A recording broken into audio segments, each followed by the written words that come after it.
Hi, today we are building an English pub with a little bed and breakfast on top of it. And this house is Rose's house. Rose MacLeod. She is from Scotland, born and raised, and she lived there for most of her life. She met her husband Steve when they were 25 years old, and they started a little family. And they raised three boys and one girl, who are now all grown up and have moved out and have their own families to take care of. So Rose has some grandchildren that she visits sometimes in Scotland, and sometimes they come and visit her, and then she has them living in the bed and breakfast, so she makes room for them when they plan to come and stay at her.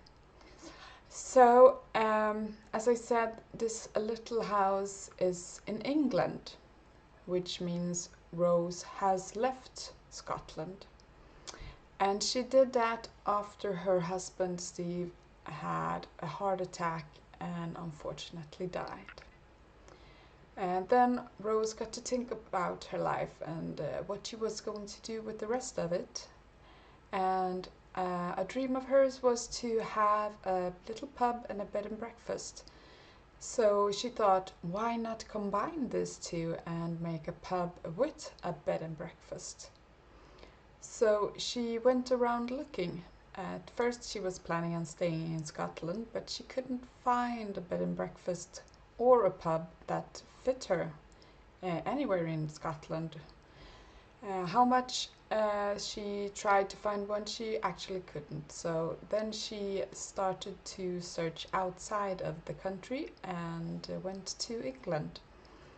And then she found this gorgeous little house, and it was actually just a pub from the beginning. And then she converted the upstairs that had been an apartment for the pub owner into the bed and breakfast. So she doesn't live in this house, it's just a bed and breakfast at a pub. So when she saw it, she knew immediately, this is where I'm going to have my little pub and bed and breakfast. Back in Scotland, though, she had some time to think about it, and she actually got cold feet for a while, and thinking about leaving all of her children and grandchildren in Scotland, but then decided to go for it anyway. You could always go there by train or just take a trip down with the car over the weekend. So she decided to make it. This is going to work, she said, and she bought it. And she has now fixed it up. She has transformed it into this new little pub and bed and breakfast, and it's called the Ducklings. And the downstairs is the pub area, and she also has a little kitchen area so that she can serve the guests dinner, a more simple dinner, like some beans and sausages and some eggs and some fish and chips and so on. And there's also where she makes the breakfasts for the guests that are staying over at the bed and breakfasts upstairs. And it's a very cozy little pub. It's where the whole community comes together in this area. And she also has live entertainment in the pub. So in the pub there's going to be a little stage and different musicians.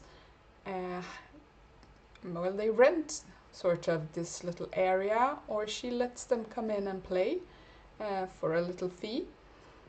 And some of the bands who has played here has actually grown to be big and famous. So she has made a little name for herself in the area by these artists are promoting her when they are out and about in the world playing their songs now and telling them where they started at the Ducklings. So this little place is her whole heart now. And she hasn't found someone new to share her life with. She is very content with all the work that is needed to be put into this establishment to make it work. So she's actually working like every day of the week and around the clock. But she is now getting up in age, so she has come to realize she can't be doing this all on her own all of the time. So she has hired a staff, or some staff members, so that she can have days off and go and do other things in life. She has other interests, you know. She likes to read a lot, and she likes to fishing actually. She often goes down to the little lake nearby and stands there for a couple of hours, or take her little camping chair with her and sits there for a couple of hours and tries to catch some fishes. It's mostly for fun. She doesn't like fish to have it in the pub at night. It's not like that. So it's just a hobby.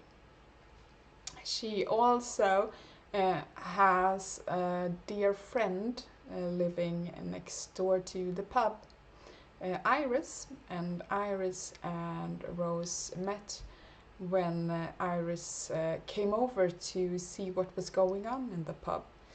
And since then they have been inseparable and they do things together all the time, and Iris often comes over at late evenings when Rose is working in the bar and sits down for a glass of wine, and they have a little chat when Rose has time, when the other guests are served and content, then they make a little time together chatting away about what has happened in the day and what's the new gossip in town and so on.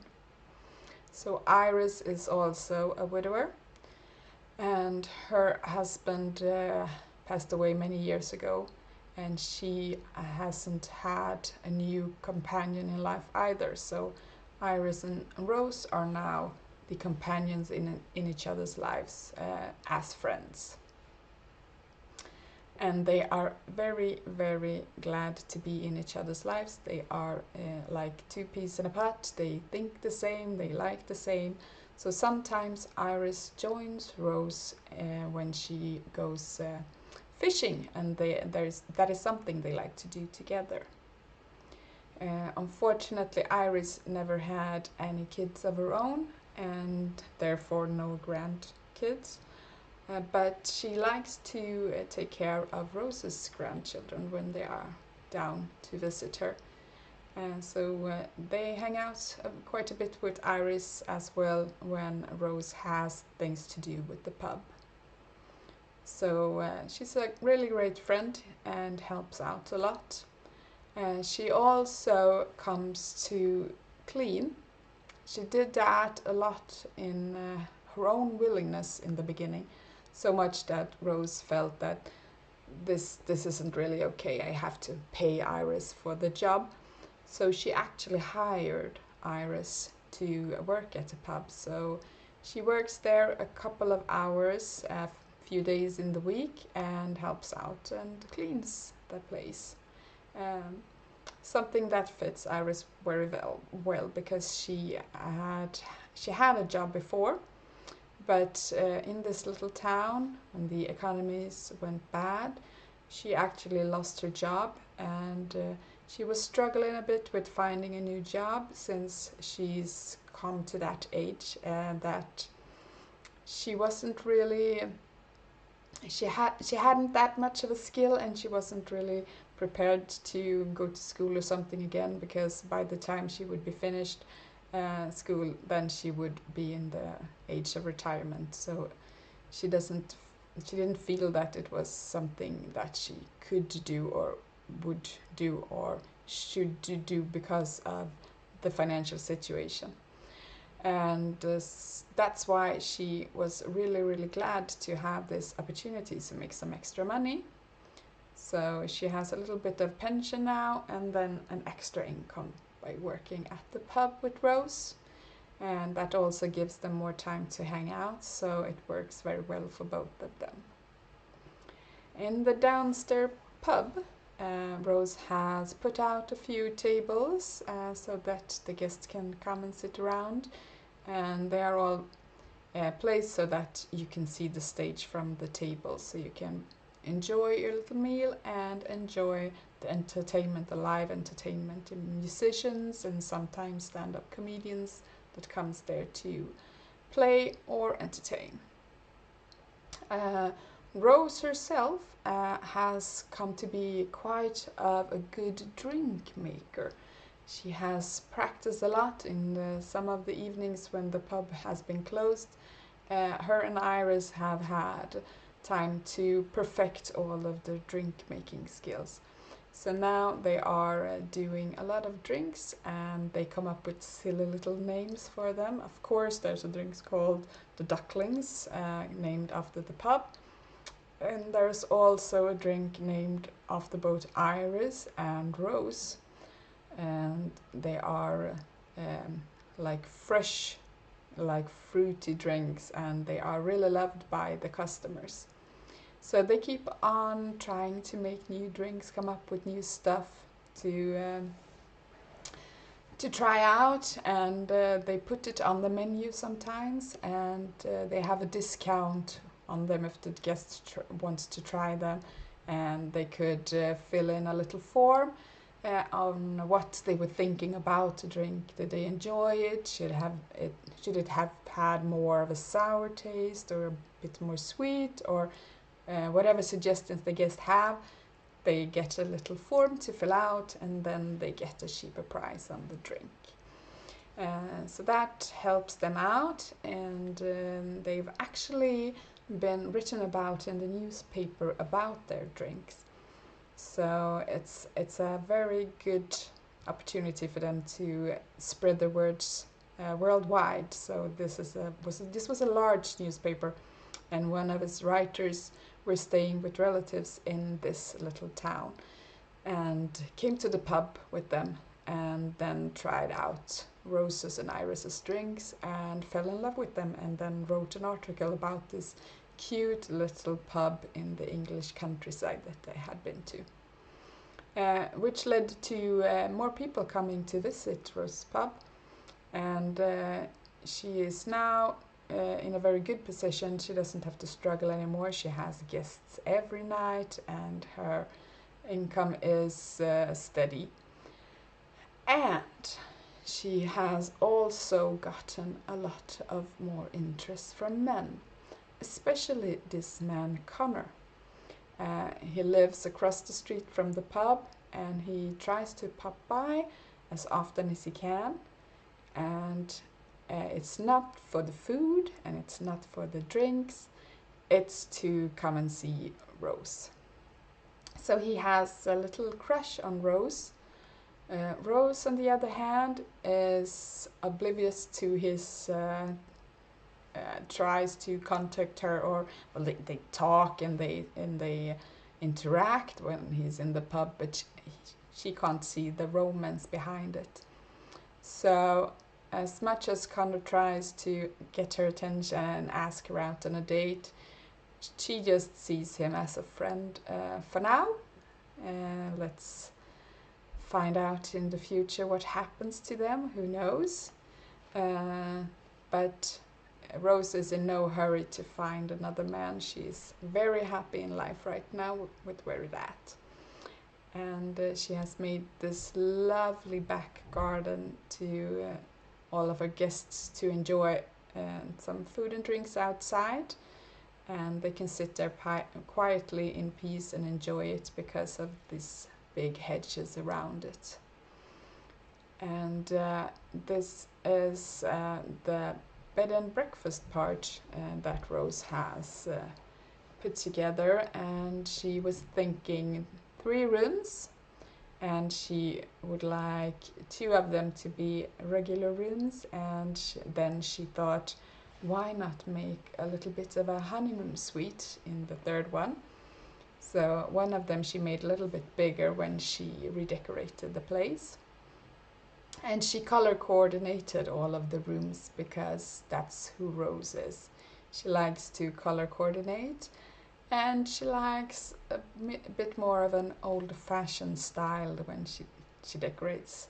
So that's what she went for in her bed and breakfast. So she said, I want a blue room, a green room, and a more neutral room. And the neutral room is the one that's going to be the honeymoon suite.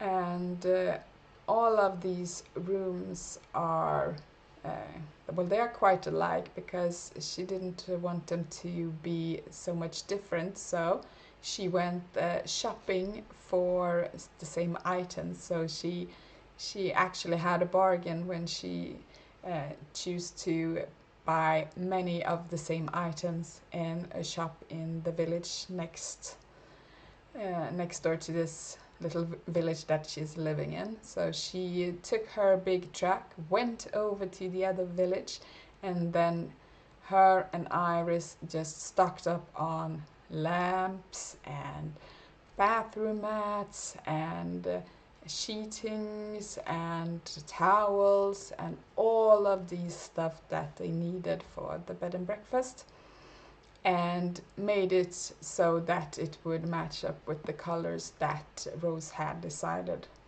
that the rooms should be in.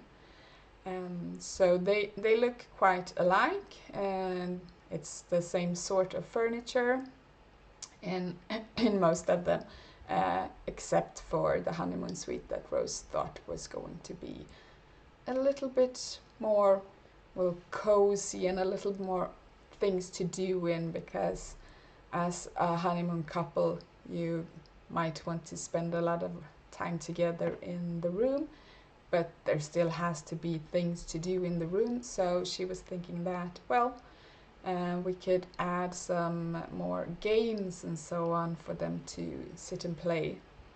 And of course, every room has a little fireplace or to heat up, to both get warmth when you cuddle up in bed, and also to sit and watch and listen to in the evenings when the fire is sparking and so on. It's quite an enjoyable thing to use the last hours of the day with. So that's what she was thinking when she placed her little armchairs in front of the fireplace.